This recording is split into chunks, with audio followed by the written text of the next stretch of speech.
Hey everyone, and welcome back to another episode of The Progressive Bitcoiner. I'm your host, Trey Walsh, and today we have on the show Harry Sudock. Now, many of you will know who Harry is. He's been on a lot of different Bitcoin shows. He's a Bitcoin miner. He is the Chief Strategy Officer at Griid, a Bitcoin mining company, and his partner at Bitcoin Park, which is an awesome incubator for Bitcoin companies, for Bitcoin events. Really awesome space down in Nashville that many of you all will know about as well. And I wanted to have Harry on to talk about Bitcoin mining and to do a bit of a Bitcoin mining 101 episode. We get into some energy debates as well and FUD that we typically experience from folks on the left about energy, about things like nuclear, how Bitcoin interacts and works with the grid and actually promotes renewable energy. We get into what Bitcoin mining is, why proof of work, and all of those good things for those that just want a quick intro into what Bitcoin mining is. So this was such a great episode that I know you all are going to love, as we focus a lot on Bitcoin mining through the halving that just happened recently. We're going to be spending a lot of time and energy focusing on Bitcoin and Bitcoin mining, focusing on the environment and things like that we know you all love to hear, and that's the message that we want to share as well to our environmentalist and progressive friends. So be sure to share this episode widely, and thank you all for your support as always. In the show notes, you can continue supporting us via our Geyser Fund and our Substack. So please be sure to check out those two things. And through our sponsor links as well, through SAS Mining for renewable mining, Zeus for the best Lightning wallet experience, and BITBOX for self-custody. Absolutely love those companies and encourage you all to check out their products in the show notes below. All right, I'll let you get to this awesome conversation with Harry, and we'll see you again next week.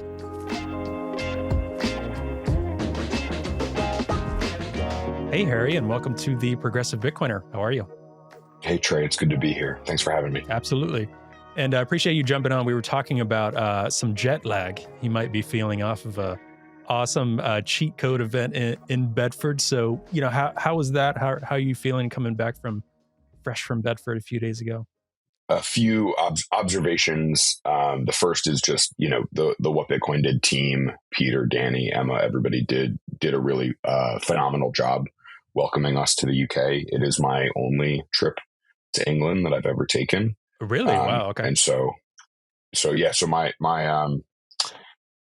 my sphere of competence when it comes to England is now just Bedford. That's my assumption. Yeah. That's what all of England is. Yeah. Which is good. I think, we got to see the soccer team. I'm not going to say football. I'm just going to correct you. It's so funny.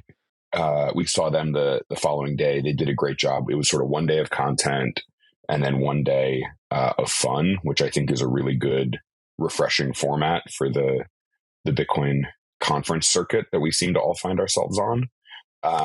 So that was awesome. And then the other thing I just want to highlight is that Peter opened the event by doing a kind of show of hands for the room. And he asked, how many is this for how many people here is this their first Bitcoin event? And over half the room raised their hands. Wow, and so that's awesome.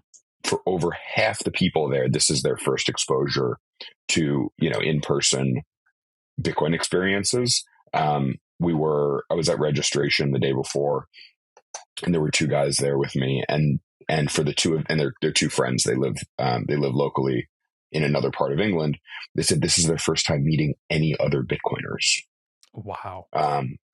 So, this is a theme. I've spent a lot of time talking with the HRF team about this, and we obviously at Bitcoin Park talk a lot about this. But for those of us building in-person Bitcoin experiences, there's an enormous opportunity and an enormous burden of responsibility that I think, we all feel as we head into this next cycle of new people getting either excited about Bitcoin for the first time, or people who've maybe been excited about Bitcoin deciding that they want to have some community experiences around their Bitcoin interest. And so, it's going to be a really, really cool, fun, and interesting opportunity to make new friends. Yeah, it's been really cool to see the diversification of these type of events. I mean, I just got into Bitcoin in 2021. And even since then, whether it's culturally, whether it's diversity of content, different focus areas, groups, it was just kind of the Bitcoin conference was the main one that you would hear about. And nothing but respect for that conference. But it's cool to see this diversity of different events and tailored things and more stories, like you said, of this is someone's first event. And mixing it with, okay, we've got this fun like football game the next day, and then we've got these type of events and breakout groups. And that's only going to do great things for Bitcoin and adoption worldwide is diversifying those things. So couldn't agree more. That it just seems so cool. Yeah, really incredible trip. I recommend going next year if you can make it. I apologize. Yeah. You're going to have some guest appearances on this from Pepper. That's great. If you want to see Pepper, you're gonna have to jump on the YouTube if you've got you've got it on the podcasting now to see the adorable pup on the film. I could not Yeah, do that with my he's Australian Shepherd. She'd probably destroy the room right now. So she is on the other side of the door. he's about 9.5 pounds. Yeah. So it's a good podcast dog. Yeah, that's awesome. Well, before we get too far into the conversation, a bunch of folks listening will know who you are. But for those sprinkling in, as we're talking about some, hopefully newbies, mainstream folks that are like, okay, Bitcoin mining, as the title suggests in this show, what is it? Is it burning our ocean? Burning the planet, boiling our oceans, all of this stuff that we talk about. Can you give a little background to who you are and what you do in this space? Yeah, certainly. So I'm Harry. I mine Bitcoin. I work for a company called Griid with two I's, Griid. We've been around since middle of 18 and have been mining kind of throughout that life cycle. We recently took the company public on NASDAQ. So we really had just a core thesis. We were all Bitcoiners to begin with. Our founder and CEO, Trey Kelly, not this Trey. There's now 3 Treys in Bitcoin. I am not a at Bitcoin least. mining CEO. No. And so we were already Bitcoiners. We'd already been sort of each of us through, one or two entrepreneurial journeys. The company I'd been an early employee at had been through an acquisition, and then we got reacquired. During kind of that period of time, I'd already fallen down the rabbit hole. I was already obsessed. And the worst thing you can be is an entrepreneur looking for a company to start. Because that's how you end up with lack of product market fit, basically. And Trey and I kind of got together. We both had this core thesis around low cost energy being an under monetized asset, and we thought that meant Bitcoin mining to begin with. We thought we had this incredible structural advantage as an industry, which turned out to be true, maybe faster than even we had thought. And so, we looked all over the world for electricity and ended up back in the great state of Tennessee with the TVA, about an hour outside of Knoxville. And we built our first site. We built our second site. Our third site ended up being co-located with a hydro dam in upstate New York. So we did the behind the meter kind of, very kind of custom contract up there, and then came back to Tennessee, built our third site, and just announced in the last few weeks the plans to build one brand new site and double the capacity at one of the existing.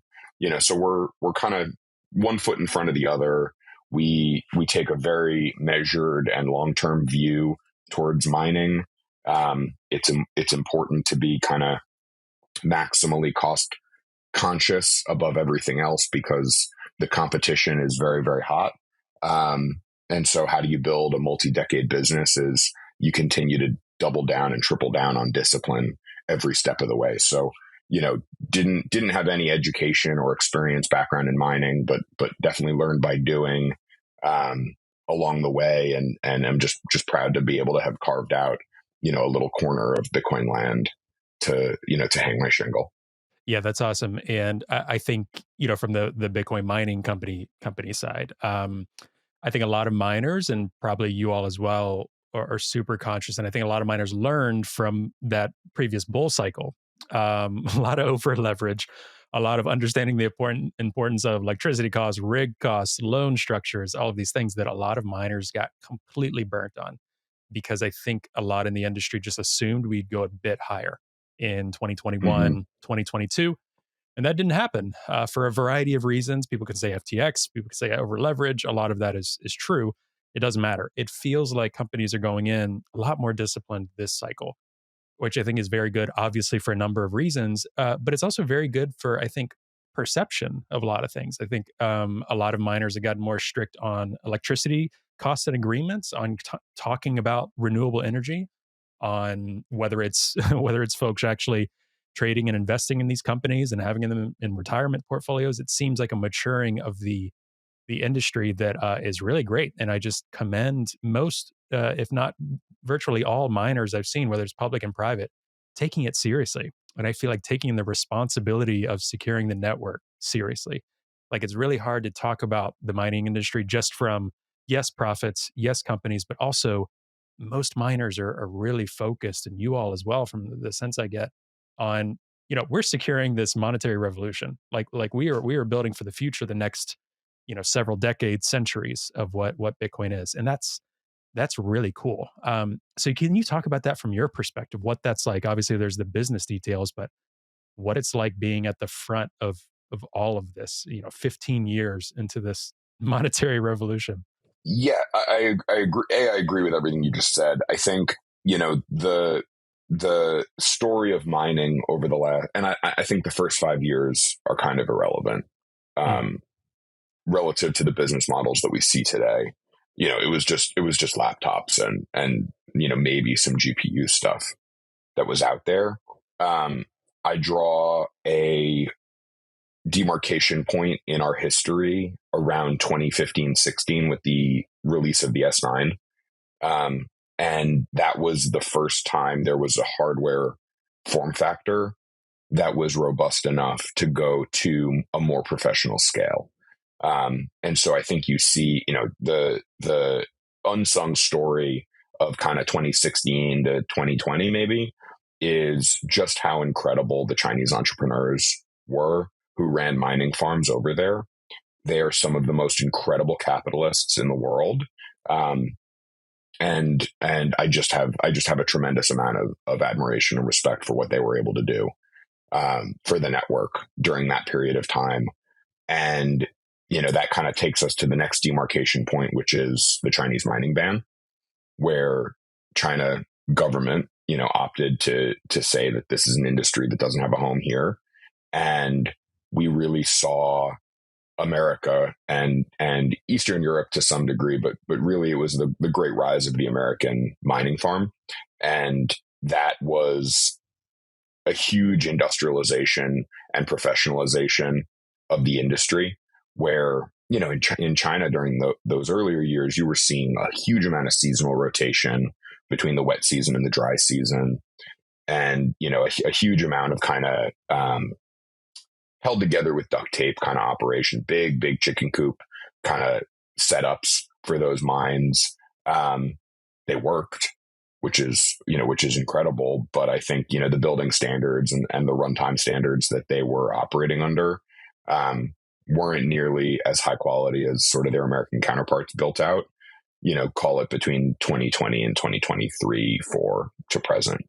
And so there was like a third phase of things, which I think has kind of just happened in maybe the last 18 months, which is that, there's a re-diversification globally now around where hash is moving. You see this, from the largest players, down to some of the smaller, more creative opportunities. You've got Bitfarms and Marathon mining in Paraguay, and you've got, other, Marathon's also in the UAE and Middle East. You've got Bitdeer in Bhutan and Norway and elsewhere. And so you're seeing some of these very large players saying, okay, the American footprint is awesome, but I need more, or I need more, more diversified, jurisdictional provenance around my revenues. And then you start to see some of the alternative business models, whether it's the gridless computes, or some of the flared gas mitigation solutions that are out there now that are operating. Yeah, they're in the Permian Basin, but they're also in Argentina and some of these other gas-rich environments. So I think that there's sort of these three phases where it was, China, America, diversified. Those have come along with significant professionalization as well. Where, you've got multi-billion-dollar companies out there, running mining operations at this point. You've got the mega campuses, approaching a gigawatt on a single plot of land, all the way down to, the very small scale bootstrapped hydro operations as well. And so you're seeing an extension of the business model, bringing more viable mining businesses into the mainstream. But you're also seeing a higher quality of accounting, higher quality public company disclosures. You're seeing a lower cost of capital on the formation side. All of this is just the continued kind of steady march out of the Wild West and into the professionalization phase for mining. And I think that's all, largely to the positive, because at the end of the day, you said it exactly right, which is that we do have an enormous responsibility, which is, our job is to contribute, proof of work to this network that separates money from state and re-empowers the productive class. And if we're going to take that responsibility seriously, our businesses need to look serious. And now they finally do. Yeah, I think that was a great intro to the business landscape, and we'll spend a lot of time starting now on some fundamental stuff, giving our audience, new listeners, even veteran listeners. I think are veterans of Bitcoin. I find it really helpful every once in a while, even for people that feel like they've read everything on Bitcoin mining, studied research. You hear things explained. Maybe you would explain something in a way different than Troy and Margot, who I've had on, or Daniel Batten, or just different metaphors, different ways of thinking about it, because it's still an alien, man. It's like trying to understand this and get our heads around it. I still find it's very, very simple in one regard, but it's also the most complex specimen on the planet is Bitcoin and Bitcoin mining. So for this discussion, I want to start with a leading, difficult, and vague question, which is, what is Bitcoin mining? If someone comes up to you, you're walking down the street past Bitcoin Park, and someone's like, "Oh, Bitcoin Park, oh, mining. What is Bitcoin mining? What do you even do? How does that work? How do you start to explain that to someone if they ask what is Bitcoin mining?" Yeah, I think that, what Bitcoin mining is fundamentally is the race to add the next block to the network. And, if you think about what is Bitcoin, right? It's a database, and it's a special database. So typically databases have four key functions. The first is write. So you write a new line into the database. Two is read. You query the database for some piece of information. Three is edit. So you edit an existing line within the database. And four is delete. You delete a line from the database. And Bitcoin is special because it only does the first two, right? It takes away the ability to edit, and it takes away the ability to delete. And that's the special sauce in all of Bitcoin, is that it's a very, very special database that you as a user of Bitcoin have, ultimate confidence that only those first two functions are going to work. And so what miners do is basically we perform the write function to the database, and we do so in a way that guarantees that we didn't edit and we didn't delete. And in exchange for that new line item, that new entry, we get paid by the network based on new coin issuance. And we also collect the fees that everybody who paid to be part of that new line item paid us and bid to have their transaction included in the new line item that gets added. And so if you want to get the revenue, you got to be first. And so you want to solve the puzzle that lets you add the new line the fastest. And so that's why you see this sort of escalatory environment around hash rate to plug in more machines to try to be first. So one way to be first is you can get machines that do it better. And the other way to be first is you can have more machines on a gross basis.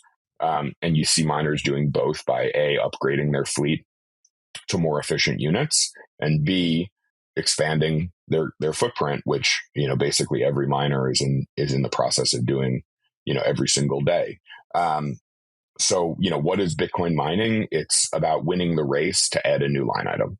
Yeah, I love that. I love that explanation. I think that makes a lot of sense. When thinking about Bitcoin mining, whether a lot of our audience are either Bitcoiners or are here to support the message of Bitcoin being actually kind of good for the climate, good for environmentalism in a lot of regards, or some people trickling in who have only heard that Bitcoin is really bad for the environment. It uses too much electricity. Why is it using all this data to begin with, all this energy and electricity for compute? Why can't it just do proof of stake? Why can't it do a different mechanism? So I want to get into, we've touched on it a bit in this pod before, but why proof of work? Why is it so important to use all of this electricity that these computers are using? So again, when people think Bitcoin mining, really it's data farming. It's a Bitcoin data farm. People visualize. I've got all sorts of mixed feelings about the mining narrative, but it is what it is. It's stuck with us for over a decade at this point. So why proof of work? Why is that so important to Bitcoin?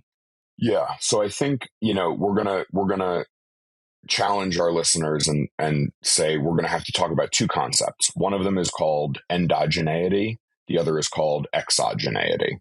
Endogeneity has to do with everything within the system, and exogeneity has to do with everything outside the system. And so what proof of work does so brilliantly is it creates the membrane in between Bitcoin inside the system and Bitcoin outside the system. And it forges that membrane in exactly the right amount of porousness such that the two attributes of the database that you don't want to have are not possible. And so when you think about what Satoshi's key innovation really was, it's the marriage between proof of work and the difficulty adjustment. And so you've got a self-referential system that allows for the issuance of new coins on schedule. We're right about to hit the halving. So every 4 years, every 210,000 blocks, the supply schedule, the issuance rate of Bitcoin gets cut in half. And so for the first epoch, that meant 50 Bitcoin per block were minted. And, to the beauty of the numerology, that also meant that 50% of total Bitcoin was issued in those first 210,000 blocks. The second was 25, cut in half. 25% of the total supply was issued during that period. Then 12.5 Bitcoin per block, 12.5% of the total supply were issued.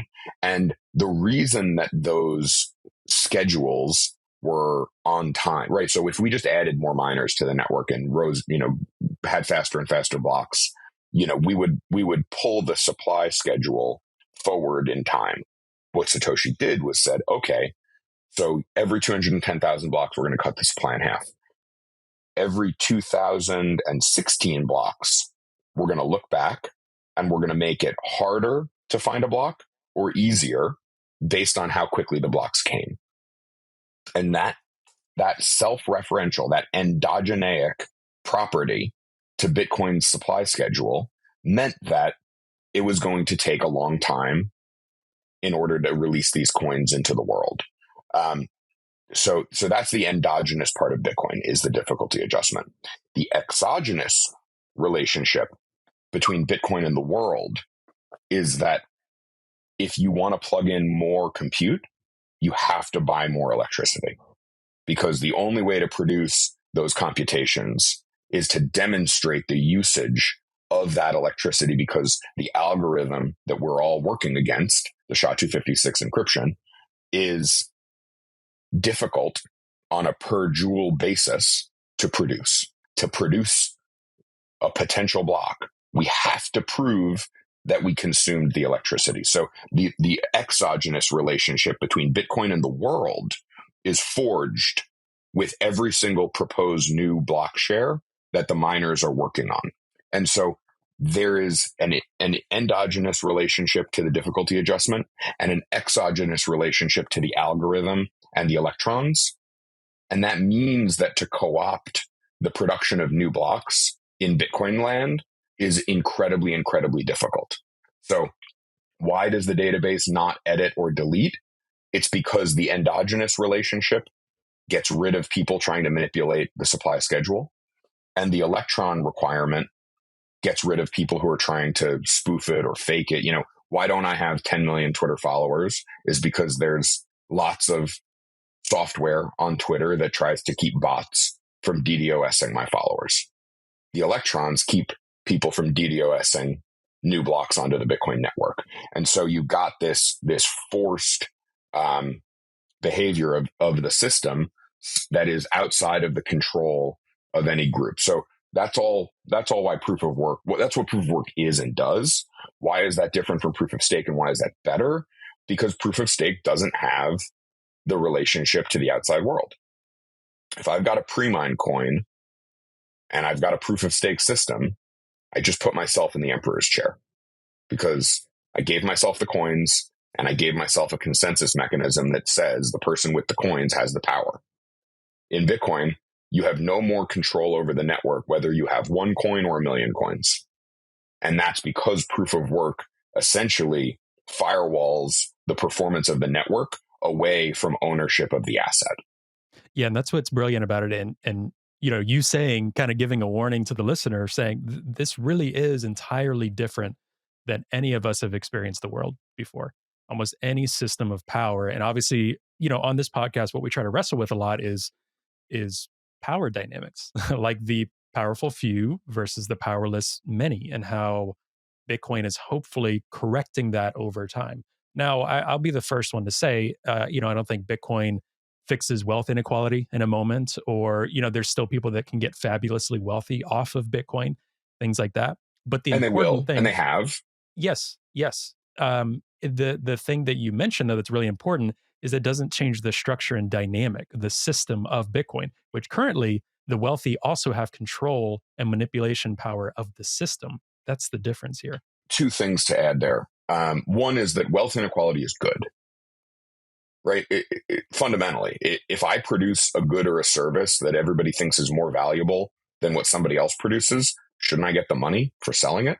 Sure. Isn't that what a market does? Is it rewards quality, right? And if we live in a world where there's a concept of equity, right, where equity ownership in a business is the right to the future cash flows of said business, and that business differentiates itself over a long period of time, the equity holders of that business should get rich because that business delivered outsized cash flow to those holders of those shares. I think that wealth inequality is fundamentally a good thing, because it means that the market is rewarding a superior good or service relative to an inferior good or service. The problem is that we have a system where it's not just about whether or not the good or the service is better or worse. It's whether or not you have a more adjacent position to maybe the money printer, or maybe the ivory tower, or maybe some other social construct that creates a barrier and a preferential treatment for a certain good or service, irrespective of its quality. And that's the problem. And that's really what Bitcoin is here to solve: mobility, not inequality.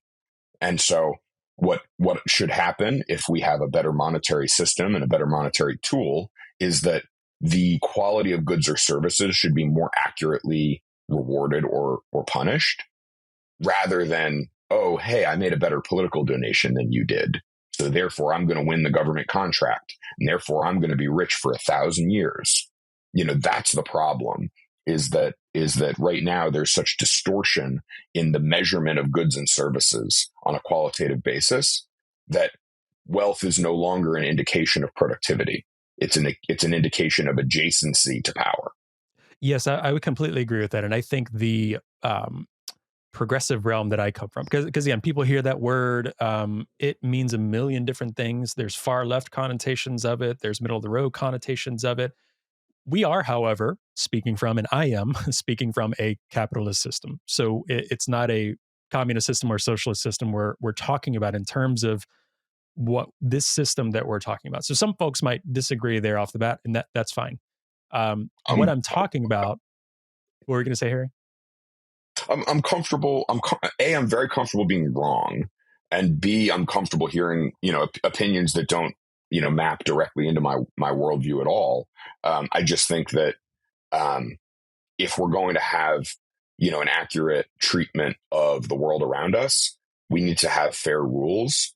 And to me, I have no better tool to introduce a fair playing field than Bitcoin, to be able to kind of hash out the other ideas on the merits.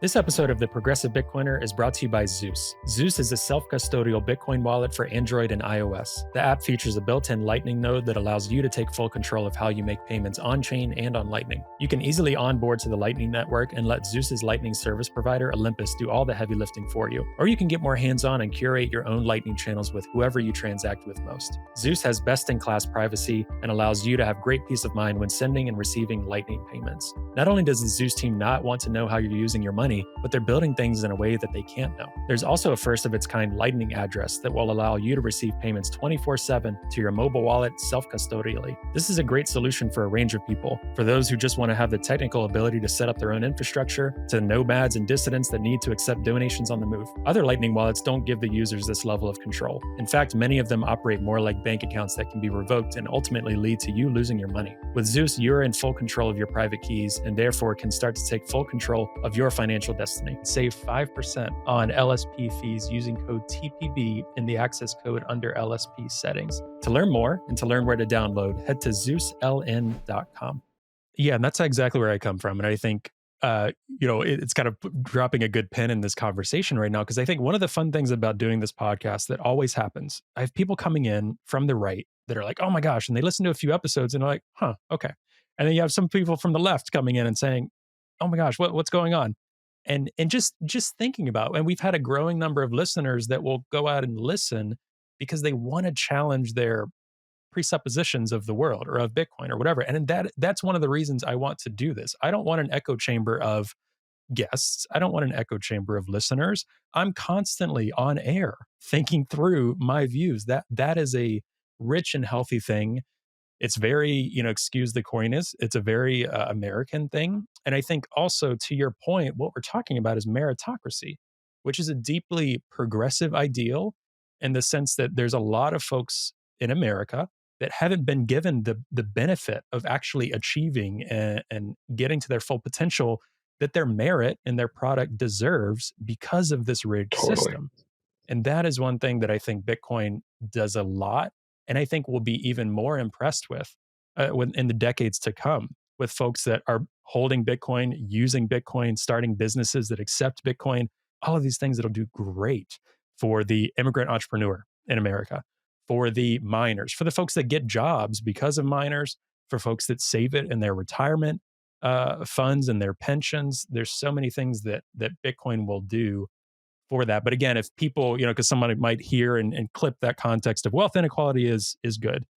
But again, taking that term and exploring why we're saying that, I think it makes a lot of sense. And it's an ideal that is very, forget your ideologies. It's an ideal that's very American, very democratic, very promoting of individual communities. And that is what Bitcoin is. I think that is the, oh, if CK will get mad at me because we just said Bitcoin doesn't have a central ethos. But if we will, that is a core ethos of Bitcoin is meritocracy, and everyone plays by the same rules.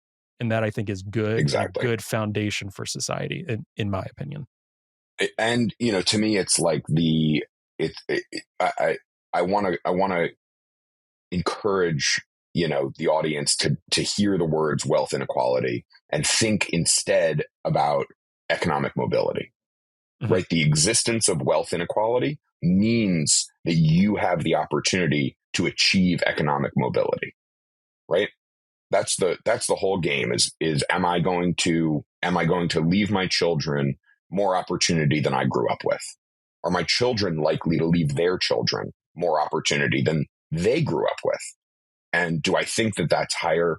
Do I think that that's more highly achievable in Bitcoin world, or do I think that that's more highly achievable in today's world? And I lean, entirely to the former. Yeah, completely. And I think, if I had a chart visual right now, what we saw, obviously we can go into all this stuff about gold standard and all of this, right? The American dream, the view and reality of children having more wealth than their parents post our great wars, post World War I, World War II, kept going up for several decades, right? This generation, our millennial generation, is one of the first where we've seen it diverge pretty poorly, where our parents, for many millennials, it's a position where our parents will have much more wealth than we typically would. That's why this point in history, like Bitcoin just popping out of this sucking in everything into this black hole or popping out, however you want to view it, is the opportunity for us to continue on that trajectory because the system is failing. The state is failing in terms of these, opportunities, these rigged systems, the fiat system. Bitcoin is that opportunity to continue that American tradition, to continue that evolution. And it's great globally, right? But we're talking so much about US infrastructure and audience, things like that. This is globally beneficial, obviously. And we talk about that a lot on this show. But that's something that I want people to understand. This is the opportunity and the fix, because one of the reasons I was so convicted to continue down the Bitcoin rabbit hole and even do the show is because I have so many progressive and left leaning friends that are so heartbroken and angry and depressed. I think especially post like Bernie's run in 2016, right? Just slowly seeing and how many decades can you hear politicians saying this is the answer? Nothing's getting better, right? So for me, it was like I already knew the system was broken, so it was a bit easier for me to get into Bitcoin.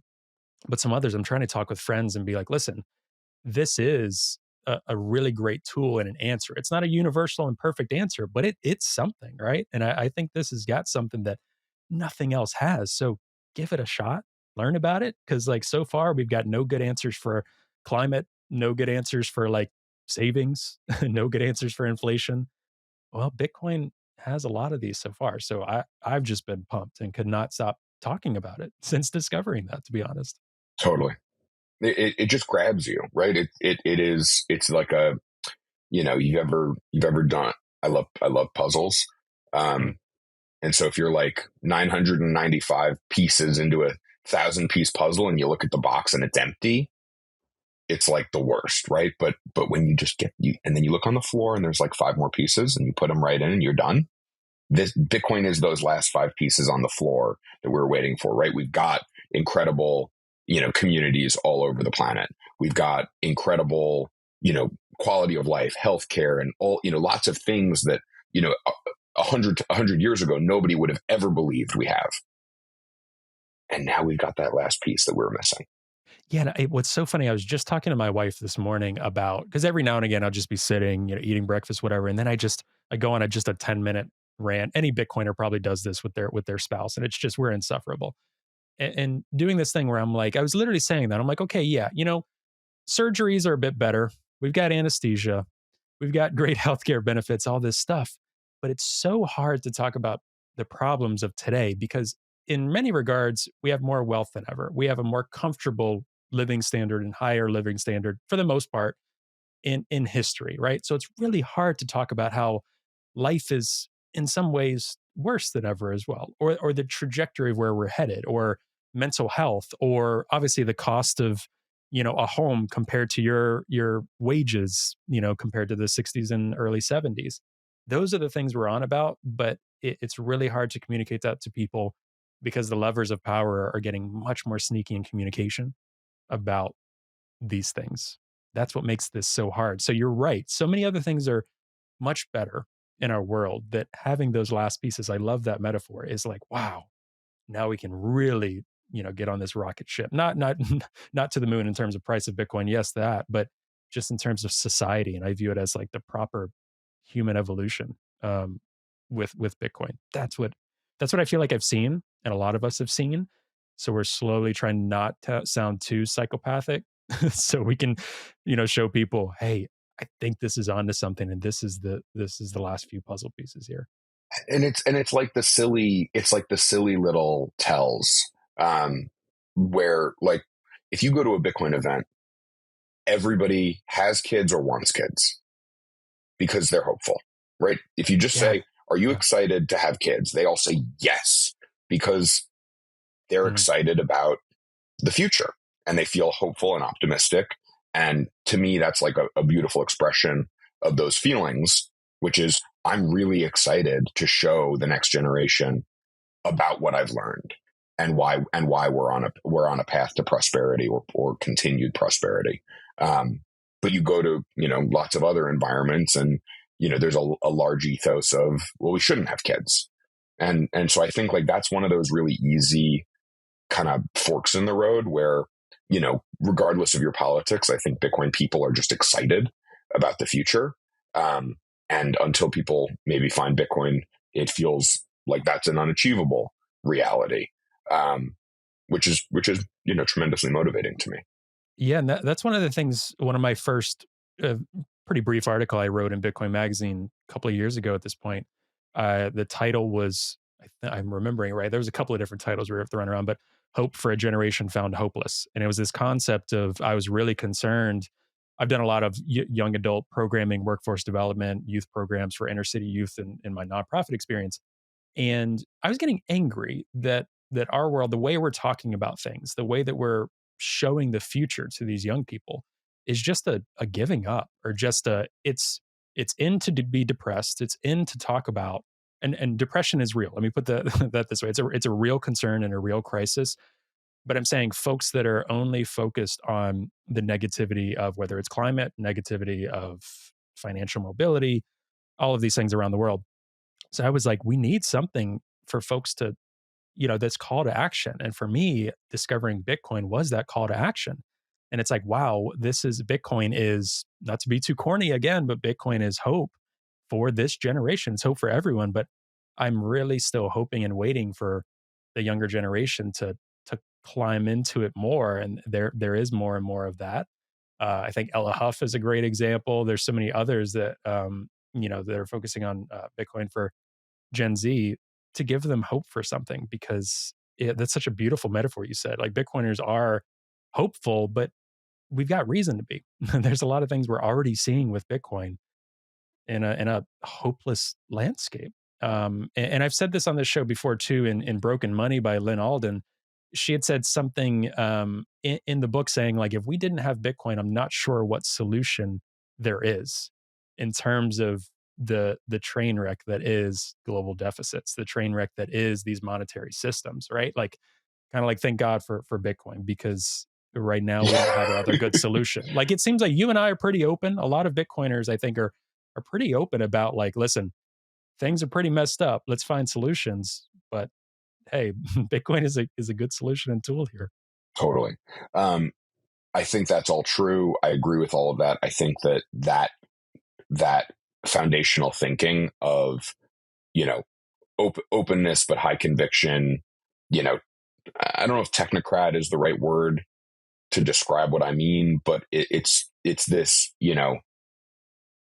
this like foundational idea that we're going to have to apply hard thinking and hard choices to the world around us in order to achieve a more prosperous future.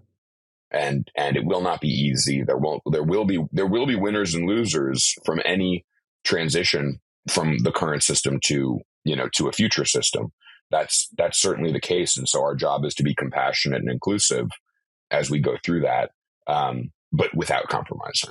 Yeah, 100%. And I think Troy Cross had said this to me recently. I forget who had. I'm sure he feels the sentiment, but there's more educational content coming out. There's more positive environmental resources for climate scientists, for environmental fudsters on Bitcoin mining. So in one regard, that message of inclusivity and trying to teach and show people is really important. And I'm talking everyday average people, like the audience we're trying to target through this podcast, but some in positions of power, right? The Greenpeaces, the mainstream medias that continue their FUD battles against Bitcoin.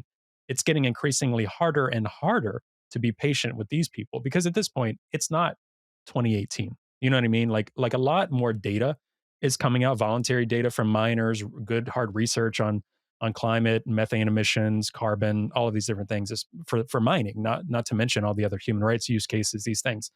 So for folks in those positions to come out with these reports continuously, it's been nice to see Bitcoiners take the gloves off the past couple of years and be like, all right, we've been patient enough. We're going on offense because this is really important. And you are not using good data, good evidence. It's not reputable. There's dirty money involved with most of this. Enough is enough. And going on offense has been really, really great for that, because so again, that high conviction, being open to the average person that's been misled by some of these, reports on environmental impacts of Bitcoin mining, whatever the case may be, allowing those people to hear these things, but then going after those folks. And I mean, Daniel Batten's just been one of the greatest at this, right? Former Greenpeace guy himself, environmentalist. And it's like, no, cut the bullshit. Like, this is too important. We're going to set the record straight. That's been so beautiful to see from the community. Yeah. I think my deepest mask off point was really around the whole nuclear issue, Mm.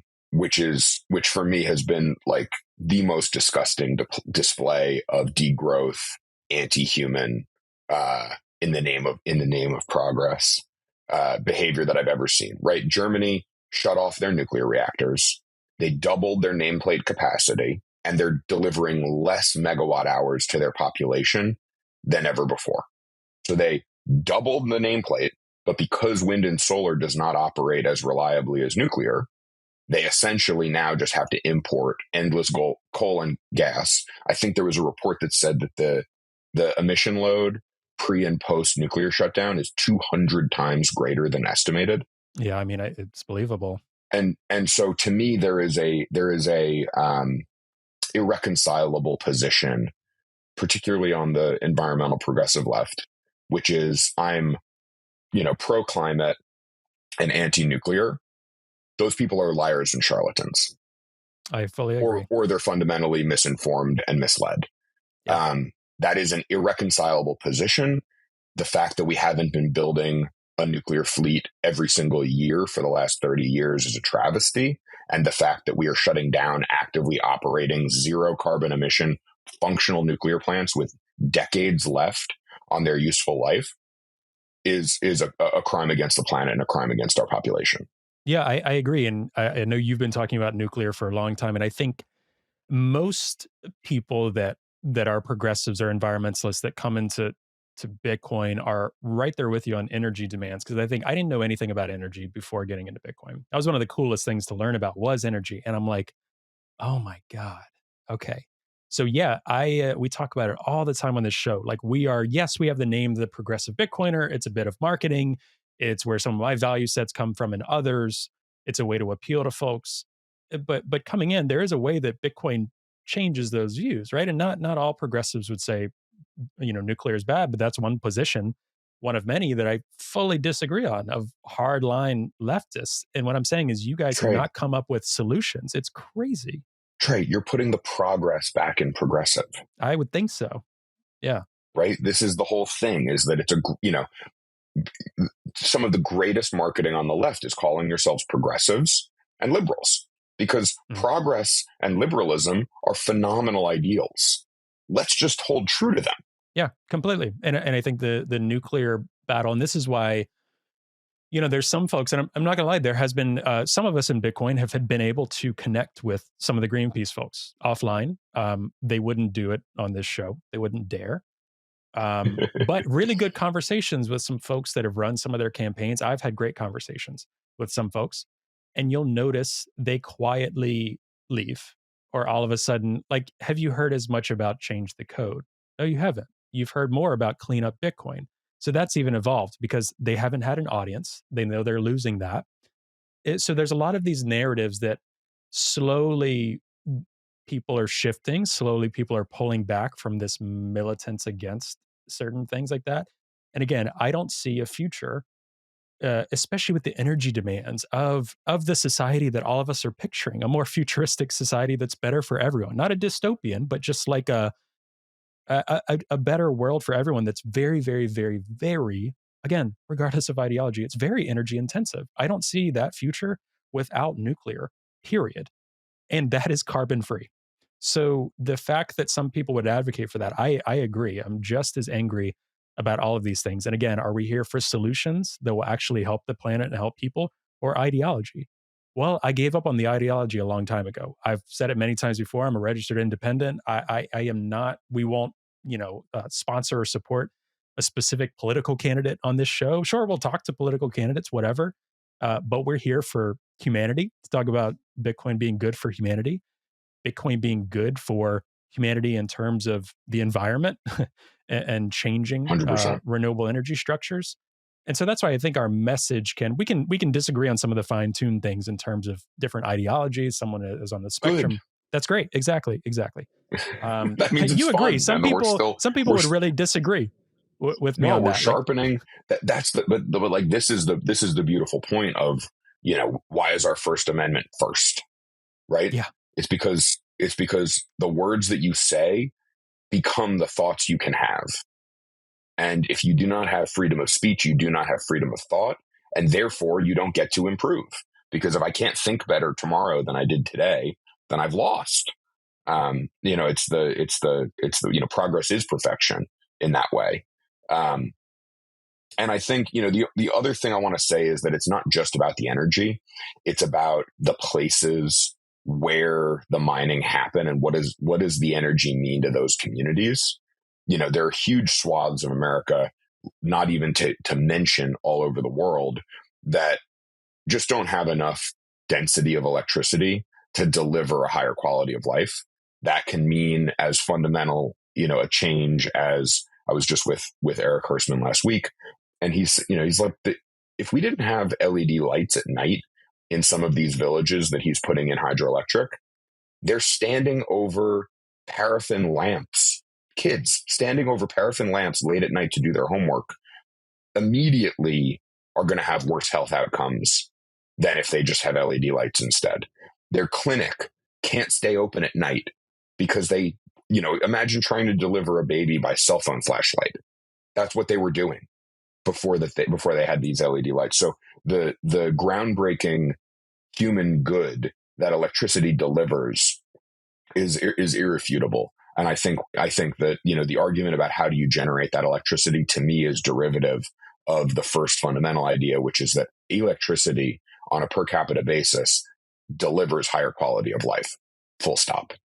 Yeah, and I think it doesn't take much for folks to learn a little bit about this stuff, and how good it is for humanity to, in my opinion, drop some of these ideological positions, right? Now, it doesn't mean drop things entirely. It doesn't mean like, okay, let's our for folks on the left, our regard for climate change and emissions and all of this goes away overnight. It's not about that. Also, learning that a lot of this stranded energy actually is renewable energy, a whole other story. But again, people have to learn the realities of these things in a world that is overly in a nation in a world that is overly politicized on everything. And I've been personally very disgusted with it. Like, for a long time, I've seen the clown show that the right has produced. Like, for me, it was about like warmongering. A lot of us, coming out of 9/11 and all of this stuff, a lot of things for no reason, like counting millions and millions of lives lost, all this stuff. So a lot of progressives and folks on the left have seen that from the right. But then to see your own party do it on other things, or your own group of people, whatever, you call it into question. What do I identify myself with at this point? All of these things. And I think most people coming into Bitcoin, we're building a parallel system, a different world. It's an evolving world. So you're not going to be fully comfortable in any of these camps. That's kind of the point. We're building something different here. So for folks to learn about just some of that little tidbit of what you said, not enough people have even taken the time to explore that, which is needed. Yeah. And I think that, the other piece that Bitcoin mining has delivered is a business model that has total geographical diverse capability. So, I'll tell you the brief anecdote of us building our first mining facility. We went to, it's in Tennessee. It's about an hour outside of Knoxville. It's the furthest point on the Knoxville Utility Board system. They're never getting Ford to build a manufacturing plant there. They're never getting a Facebook data center. There's no accessible waterway. There's no interstate highway. The hospitals and schools can't support another 700 employees to move there, but they have the electricity. And so we look at that and say, great, we'd rather be there than somewhere that's more densely populated, because A, our dollar of revenue for the energy does a lot more good. Every dollar of property tax and sales tax does a lot more good there. We're not paying any more or less to be there versus to be somewhere, more urban or more central. And the Bitcoin network is completely revenue indiscriminate about where you compute your hashes. So, the equalizer that Bitcoin delivers is that it's complete revenue equality. Whether you produce hash rate in sub-Saharan Africa, in, northern Mongolia, or Knoxville, Tennessee, those hashes are valued by the Bitcoin network 100% equally. And so that means that there's an equality of revenue access, which means all our job as entrepreneurs is to build the best business to deliver that value in whatever way we possibly can. And so it opens the door to so many incredible people who want to work on this and to be creative and to be industrious. And it makes this opportunity to generate Bitcoin revenue available to the entire planet all at once. Yeah, there's definitely a purity to the mining industry.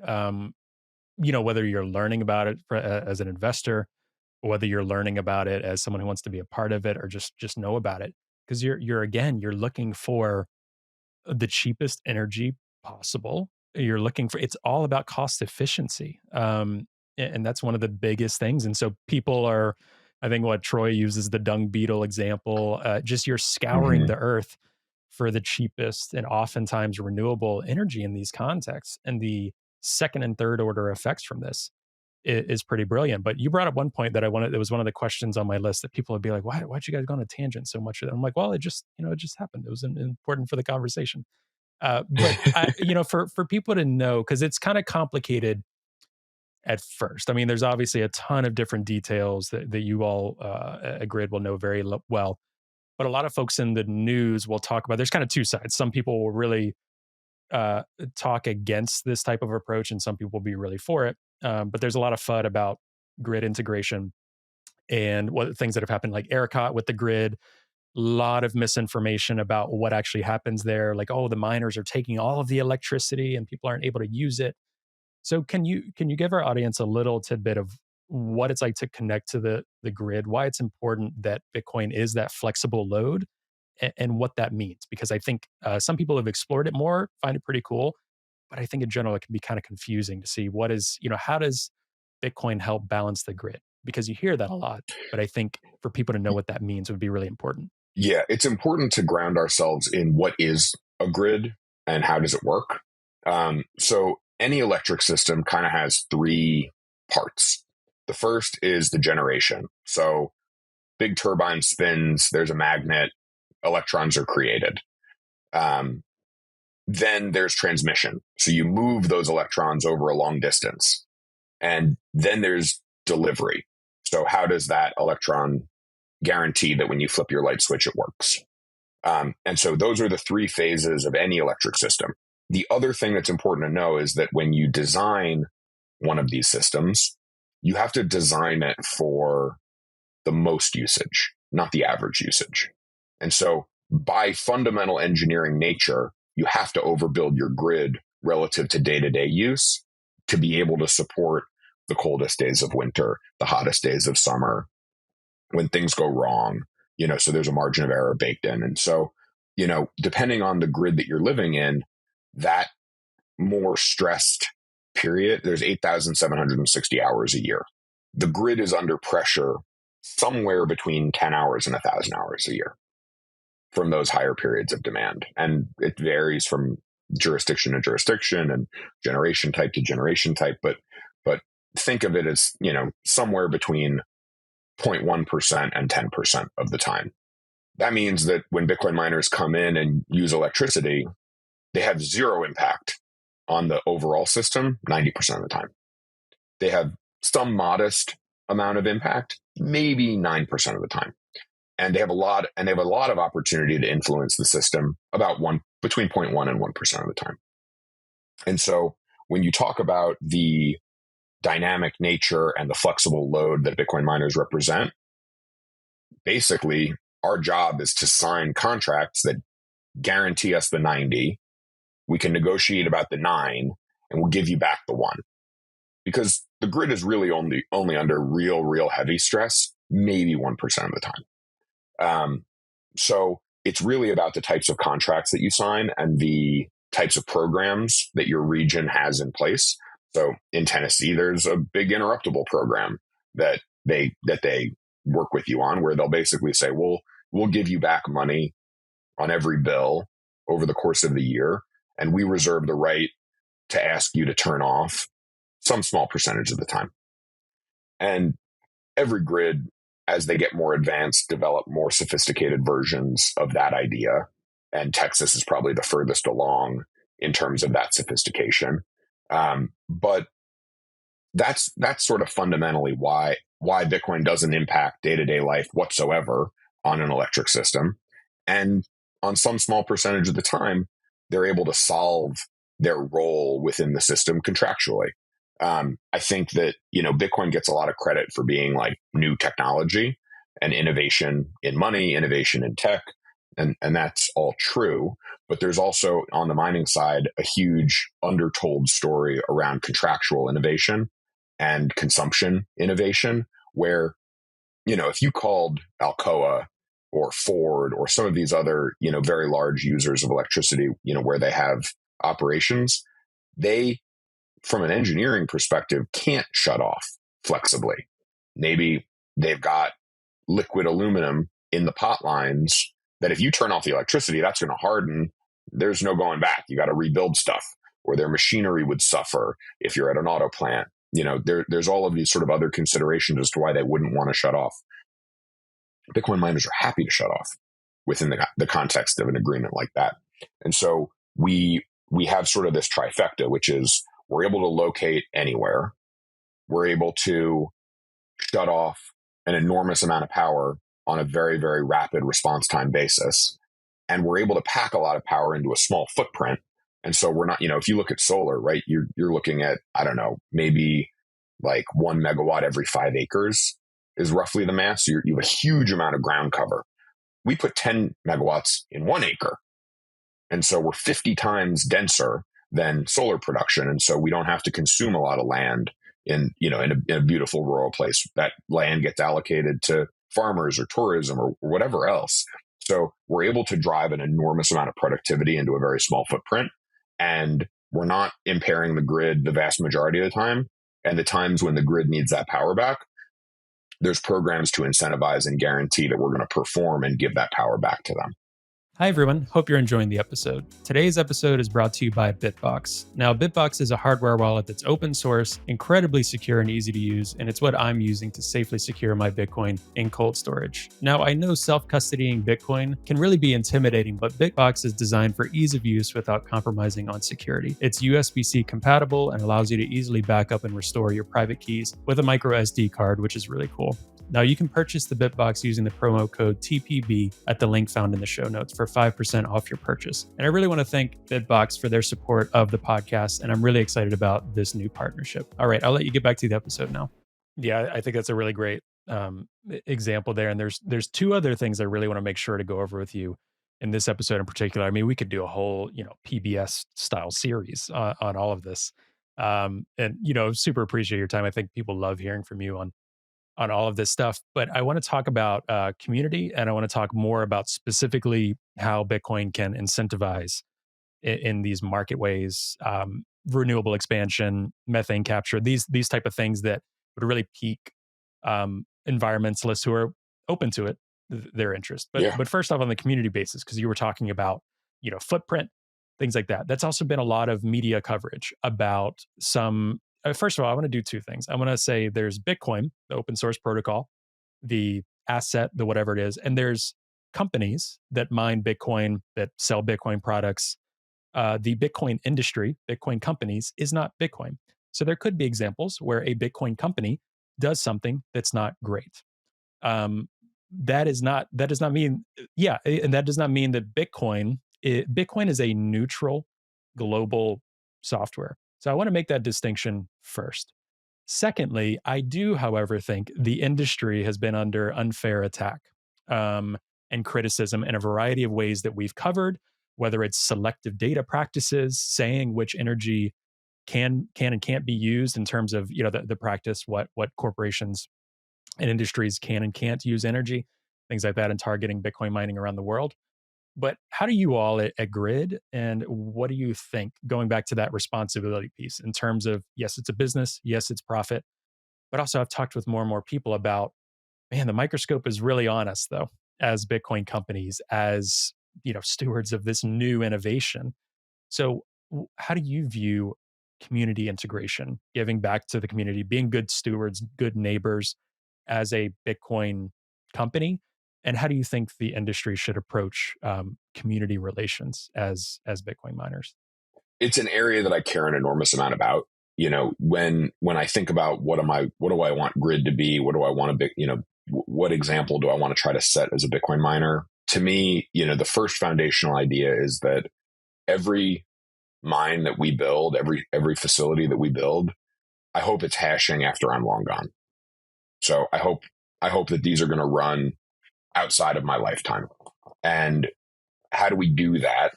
Is one, we develop an incredible relationship with our power company, and we get them aligned with that idea that we're thinking this long term. But two is we need to be a steward and member of our community. So one of the things we did organizationally that I think helped enormously with this is that our site manager job description includes be an active member, participant, and pillar of your community where the site is. And so I'm not going to Better Business Bureau meeting in rural Tennessee, not because I don't want to, but because I don't live there. And the site manager lives there. He is a member of that community. And I'm thinking of our first East Tennessee site in particular. He sits on the board of that business bureau, right? When there's an opportunity to sponsor, we sponsor at the highest level. It's not a big dollar figure, but it really matters to say, I'm going to be uncompromisingly at the top of that list because it matters to me. It matters to us. It's things that are as simple as we do quarterly trash pickup along the highway and at the high school. We do, we'll sponsor that. There's a golf tournament in the town, and it's like a little tiny public golf course. What do? We'll sponsor 2 foursomes, and we'll give one to the fire department and one to the sheriff's department because we want to see those guys play.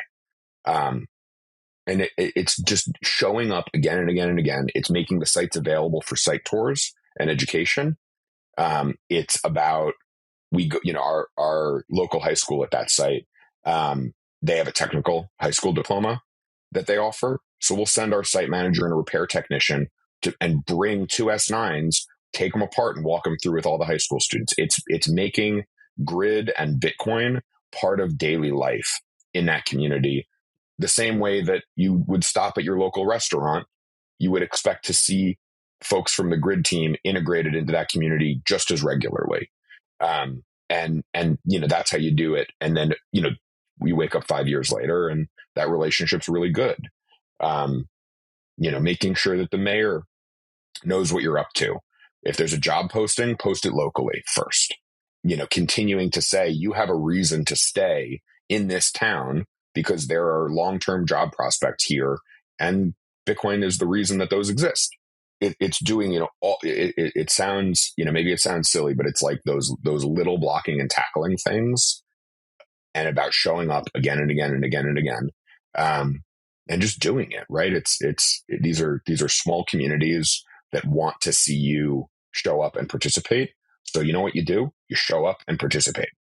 Yeah, that makes a ton of sense. And I it's unfortunate that there's so many bad news stories that really get amplified that are the minority of cases. And I think in some regards, and I've talked about this on the show before, there are certain practices and innovations that miners are making. Like, yeah, if your mining facility is noisy as hell in a super residential area or whatever, right?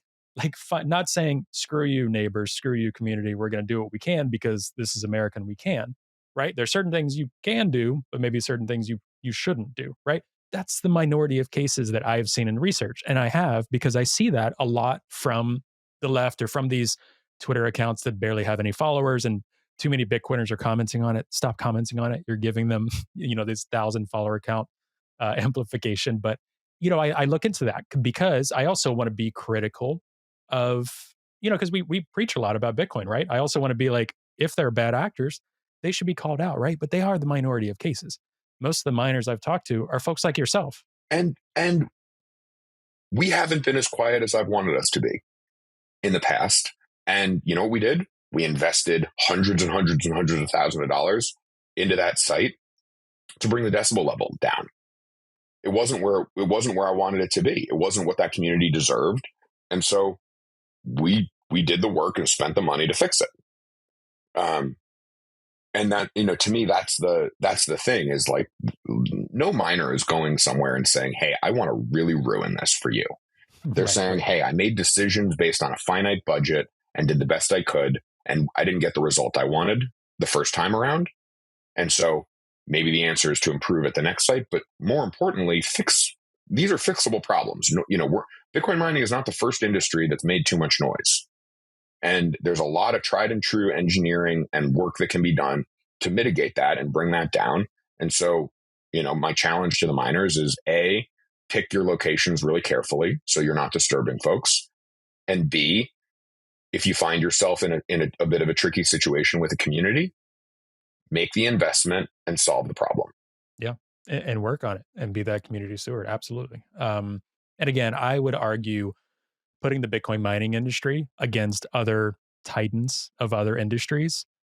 Come on. I mean, there isn't really a comparison in terms of community stewardship. And again, it's far from perfect, but that's the unfair comparisons. People don't make enough is think of all these other industries that have destroyed communities, decimated communities, been terrible actors. You're pinpointing Bitcoin. Come on, it's not really factual here. I think the reason that there's so many stories like that have such legs is really on the energy piece. It's this idea that, you're coming in and you're going to suck up all our power. Whoa. Like, is that true? I think that, that to me is you mentioned the selective data. I think there was a magnum opus that the New York Times published that was sort of a poster child for bad data practices. That was the one where they put like fake smog on the cover. Was that the one that came out like a year ago? Yeah, they doctored the images to make it look like And for the record, Bitcoin miners have no exhaust, right?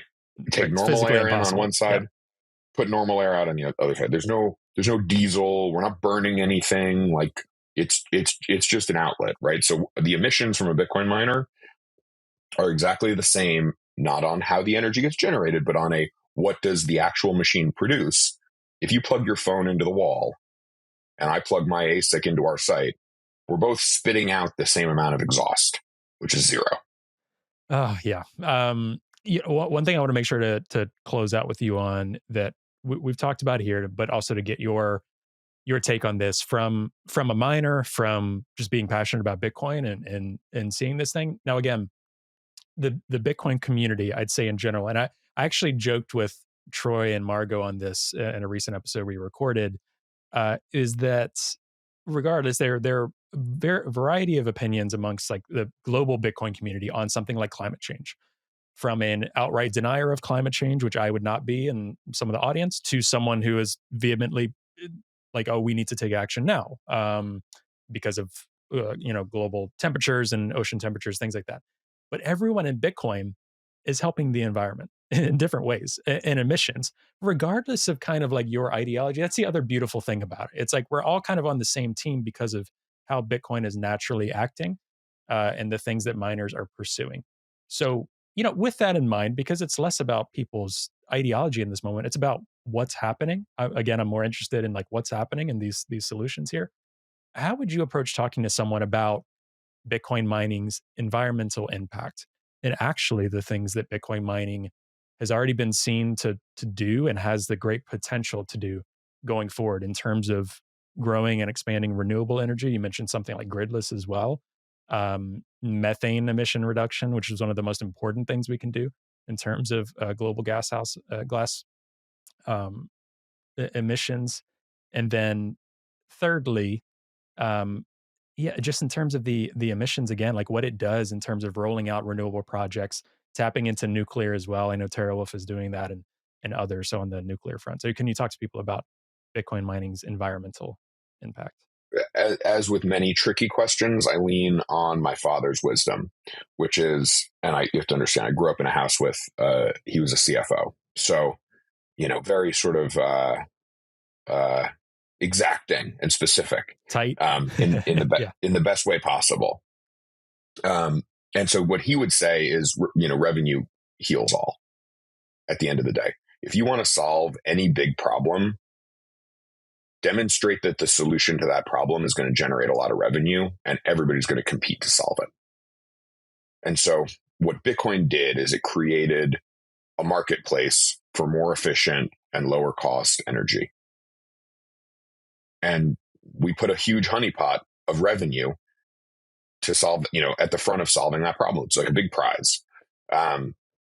And I think, we've kind of ended up in this like weird local minima or maxima, maybe, where, we've done a lot of subsidies, we've done a lot of tax abatements, we've done a lot of like, big government nudging. And at the end of the day, we just needed a revenue reason to behave a certain way.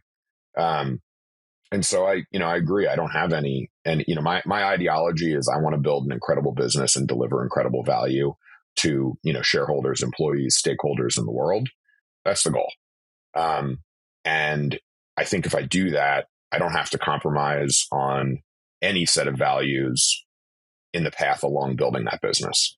And so, what Bitcoin does is it creates a huge incentive around efficiency in energy systems, and the development and deployment of energy systems in new places. So, hearing Eric talk last week, he and I were on a panel together, and he said, Bitcoin just fundamentally changes the financing value proposition for a hydroelectric dam in Africa. You go from 30% utilization to 100% utilization overnight.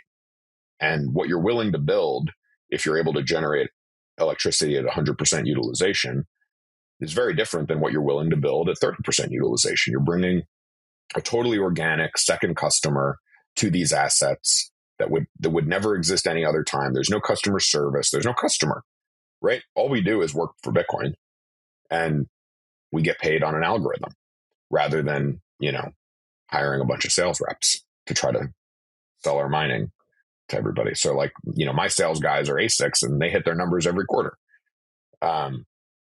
So it's a very, very different business proposition to an industry that basically hasn't had a diversification on the revenue side ever before.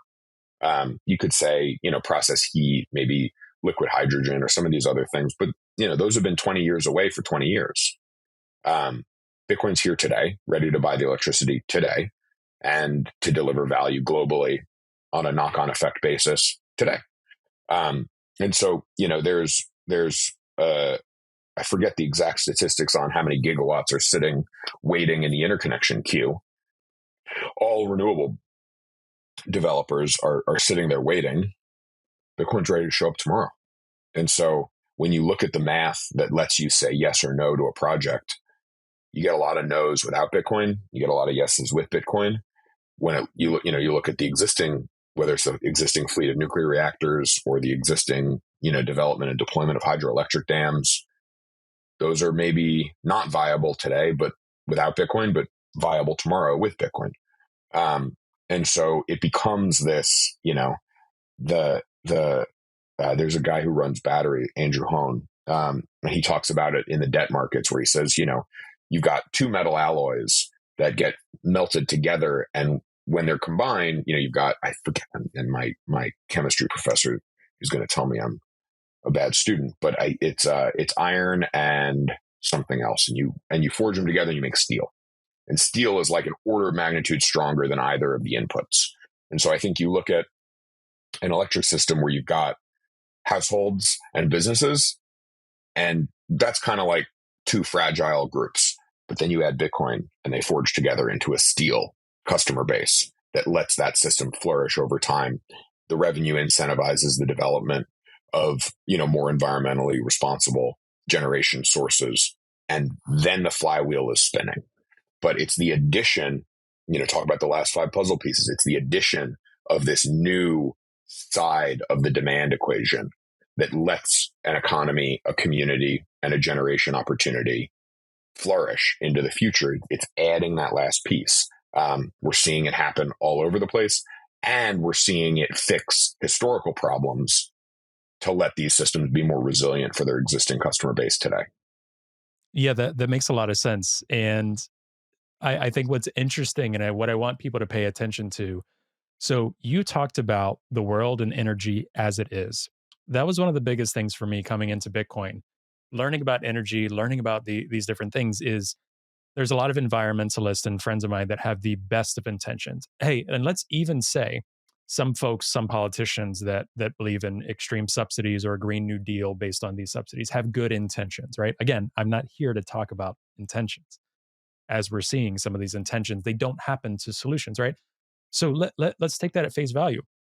A lot of these folks are just uninformed about what works. And I've talked to many people about this. Margot Piaz and I talk about this a lot together, where it's like for both of us, it was kind of this moment of like, but like the market is real and that's how our world works. You have to be a market participant.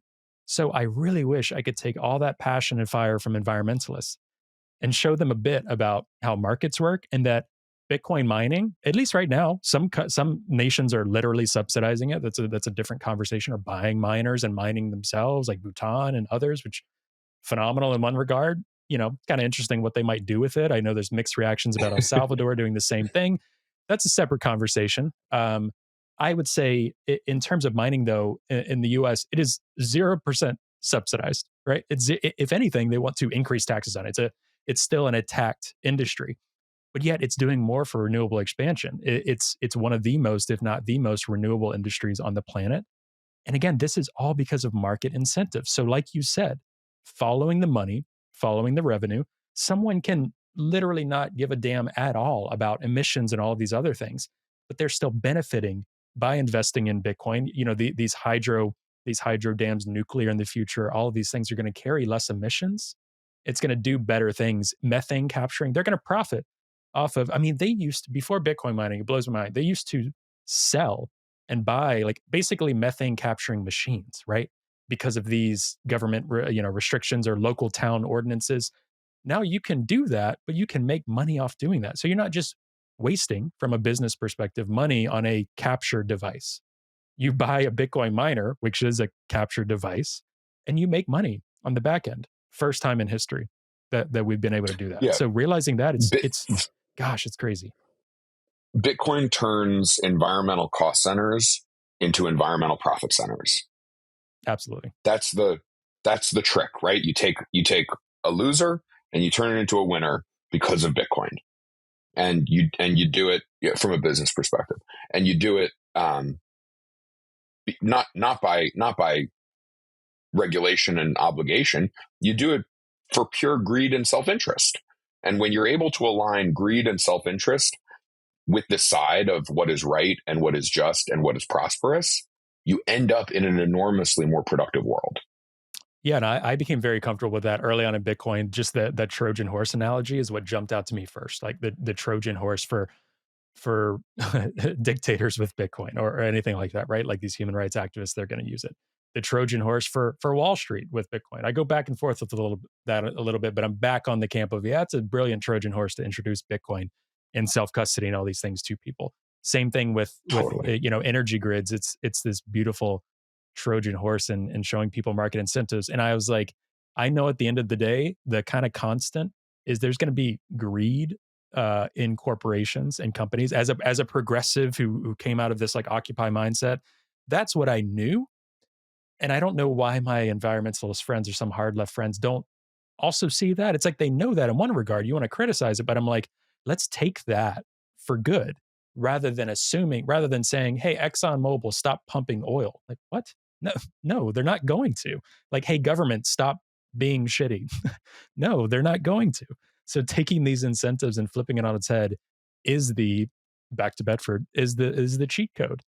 At least for now, for the foreseeable future. If things change, sure. But taking that is the hack that we need. We don't have time to wait for humanity.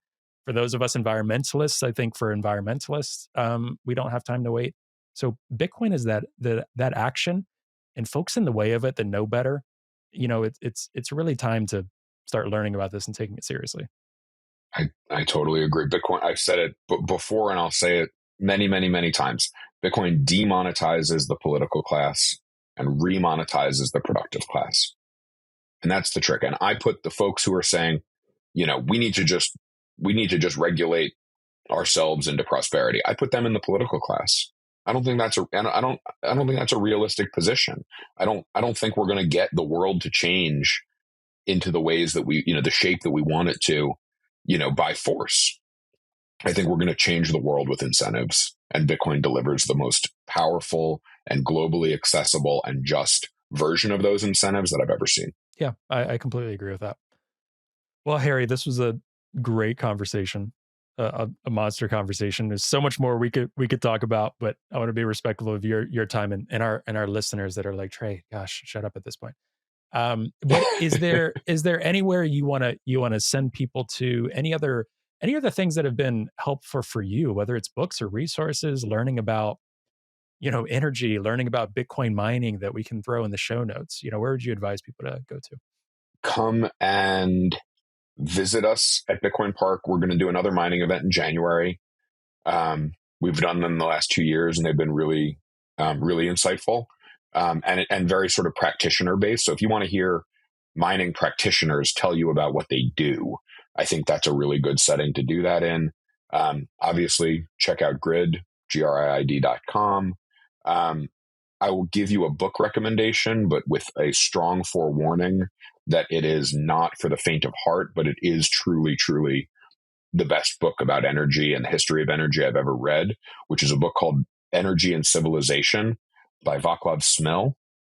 Vaclav Smil is one of the most incredible technical writers in the world. It's very approachable. It's a brick, but nothing in there. You don't need to know anything walking into that book. He really walks you through every step of it. That's probably the book that informed my perspective the most. And then what else? I don't know. DM me on Twitter if you're curious about something. I promise to respond, but I don't promise to respond quickly. Awesome. Yeah. The title of the book, I'm like, it's got to be at least 1,200 pages. Just that title. Yeah. Well, and he's written like 35 books in 20 years or something. He's like prolific amount of output. But energy and civilization is like the one. Well, I'll put that in the show notes. People go check it out. For those that are listening, that are just starting to learn on this, any episode that we do, have been on upfront about this. Explore more. There's so much more to learn. This is hopefully just a snippet of someone from the from the industry talking about energy, talking about Bitcoin mining and its positive impacts, which we'll continue to do on the show. But Harry, thank you so much for coming on. This was such a pleasure. And we'll thank you for all you do again sometime. Yeah, absolutely. No doubt. We'll do it again. I appreciate it, Trey.